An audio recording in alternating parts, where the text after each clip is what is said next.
خبر واحد پر عمل کے شرائط، 4 راوی میں اور 4 روایت میں۔ راوی کا مسلمان ہونا، راوی کا عاقل ہونا، یعنی عقل سے مراد یہاں پر کامل عقل مراد ہے، ناقص نہیں، کیونکہ ناقص عقل تو بچوں کے پاس بھی ہوتی ہے اور پاگلوں کے پاس بھی ہوتی ہے، اس لیے کامل عقل۔ ضبط، یعنی راوی نے جو بات سنی ہے اس کو پوری طرح اس نے حفظ کر لیا ہے اور اس حدیث کے صحیح مراد کو سمجھتا ہے۔ اسی طریقے سے اس کی عدالت کا ثابت ہونا، اس کی عدالت جو ہے ثابت نہ ہو۔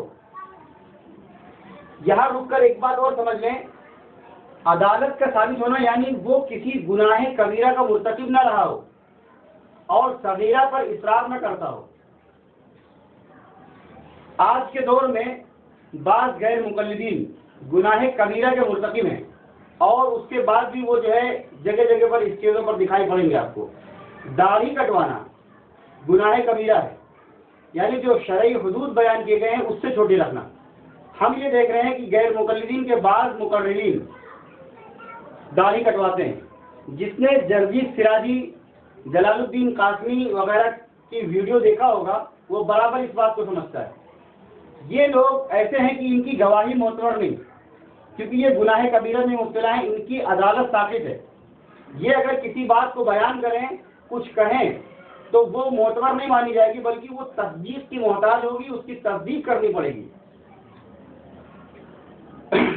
تو راوی کی عدالت ثابت ہو، ثابت نہ ہو، یہ 4 شرطیں راوی میں ہیں۔ پھر اس پر عمل کرنے کے لیے 4 شرطیں روایت میں ہیں۔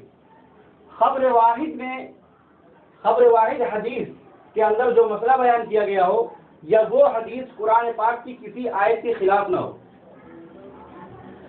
جیسے غیر مقلدین امام کے پیچھے آتے ہیں، جب امام کے پیچھے ہوتے ہیں تو آ کر سورہ فاتحہ پڑھتے ہیں، امام رکوع کے قریب ہوتا ہے، امام سورت پڑھ رہا ہوتا ہے، کوئی غیر مقلد آئے گا فوراً اپنی طرف شروع کر دے گا اور جب پوچھو تو کہے گا بخاری کی روایت ہے لا صلاۃ لمن لم یقرأ بفاتحۃ الکتاب۔ حالانکہ یہ اس موقع کی روایت نہیں ہے، یہ منفرد کے بارے میں۔ جن لوگوں کا مطلب یہ ہے کہ امام کے پیچھے قرأت کیا جائے گا وہ بھی اس بات کی اجازت نہیں دیتے کہ امام کی قرأت سن رہا ہو مقتدی اور پھر بھی اپنی قرأت کرے۔ وہ کہتے ہیں نہیں، ایسا کرنا قرآن پاک کی آیت کے خلاف ہے، کیونکہ قرآن میں اللہ تبارک و تعالیٰ نے کہا وَإِذَا قُرِئَ الْقُرْآنُ فَاسْتَمِعُوا لَهُ وَأَنصِتُوا لَعَلَّكُمْ تُرْحَمُونَ۔ اس آیت کے خلاف ہے، اس لیے کسی فقیہ نے اس بات کی اجازت نہیں دی کہ امام بھی پڑھ رہا ہو اور اس کی آواز بھی مقتدی سن رہا ہو اور اس کے باوجود اپنی قرأت کرے۔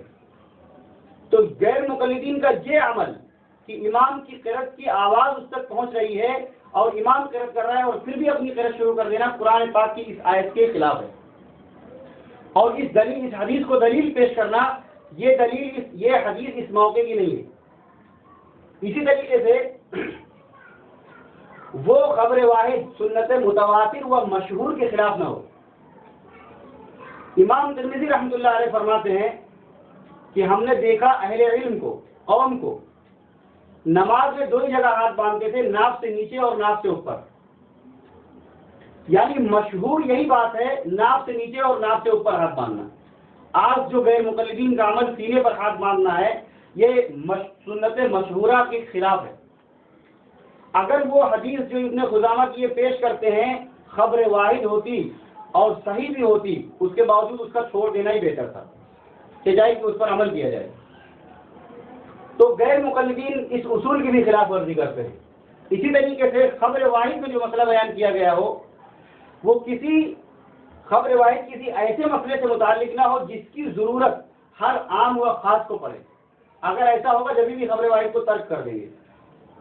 اسی طریقے سے خبر واحد حدیث کے بارے میں خیر القرون کے فقہا کے درمیان اختلاف ہو گیا ہو اور اس روایت کو تمام فقہا نے چھوڑ دیا ہو، اگر ایسی ہے وہ خبر واحد، تبھی بھی اس پر عمل نہیں کیا جائے گا، اس کو چھوڑ دیا جائے گا۔ جیسے آج کل دیکھیے آپ جو جن روایتوں پر غیر مقلدین عمل کرتے ہیں یہ سب فقہاء اکرام کی نظر میں تھی، ایسا نہیں کہ وہ فقہاء اکرام کی نظر میں نہیں تھی، لیکن کسی فقیہ نے اپنا مسلک اس کو قرار نہیں دیا۔ جس حدیث کو کسی فقیہ نے اپنا مسلک قرار نہیں دیا اس پر آج عمل نہیں کیا جائے گا۔ چنانچہ آپ دیکھیے غیر مقلدین اب تحیات کی مقدار میں بیٹھ کر انگلی ہلاتے ہیں. یہ انگلی ہلانا کسی مسلک میں نہیں ہے، بلکہ اٹھائے رہنا یا اٹھا کر گرا دینا یہ تو ہے، اس کو ہلاتے رہنا نہیں ہے. انہوں نے چاروں مسلک کے خلاف یہ ایک نیا عمل شروع کیا، انگلی کو حرکت دینا. جس حدیث کو وہ دلیل میں پیش کرتے ہیں اول تو وہ صحیح نہیں ہے، اگر وہ صحیح لذات ہی ہوتی اس کے باوجود اسے چھوڑ دیا جاتا، اس پر عمل نہ کیا جاتا، کیونکہ کسی فقیہ نے اس کو اپنا مسلک نہیں بنایا. تو یہ عمل بھی ان کا خلاف ہے. یہ ہے خبر واحد پر عمل کی شرائط، 4 راوی میں اور 4 روایت میں. اگر یہ ان شرطوں کے مطابق وہ حدیث ہو اور ان شرطوں کو پورا کرتی ہو تو اس پر عمل کیا جائے گا، ورنہ اس پر عمل نہیں کیا جائے گا.